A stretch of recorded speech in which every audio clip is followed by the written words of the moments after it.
16,08 €, s'il vous plaît, allez-y. Difficile à première vue de déceler un quelconque handicap chez cette jeune femme qui travaille à mi-temps dans un magasin de sport. Alicia Mandin souffre depuis l'enfance à la fois d'épilepsie et d'une grave dyslexie, ayant entraîné chez elle des difficultés de compréhension et d'apprentissage. Une déficience mentale qui ne l'a pas empêchée de devenir une nageuse de haut niveau. À 22 ans, elle est déjà plusieurs fois championne de France, vice-championne d'Europe et championne du monde en 50 mètres brasse dans la catégorie sport adapté et rêve de participer aux Jeux paralympiques de Londres cet été. Le sport adapté fera en effet son retour sur la scène olympique après 12 ans d'exclusion suite à des tricheries sur le handicap de certains athlètes lors des Jeux de Sydney. Aujourd'hui, les règles sont claires.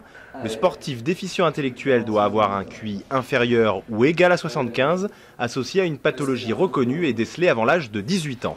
C'est le cas d'Alicia qui travaille dur pour se qualifier, mais surtout parce que lorsqu'elle nage ou s'entraîne, comme ici avec une nageuse valide, son handicap disparaît.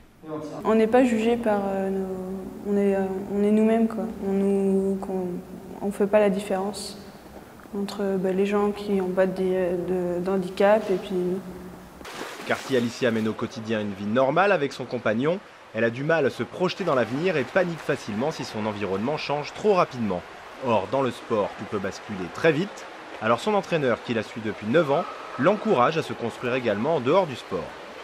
Moi, ce qui me fait peur, c'est après, il faut préparer un retour justement à la vie sociale, de manière à ce qu'il n'y ait pas une chute, à s'être retrouvé au plus haut niveau et tout d'un coup se retrouver dans la société à un niveau moindre. En attendant, l'entraîneur et le préparateur physique d'Alicia gardent espoir pour les Jeux. Leur protégé nagera les 9 et 10 juin prochains à Prague pour décrocher son billet pour Londres.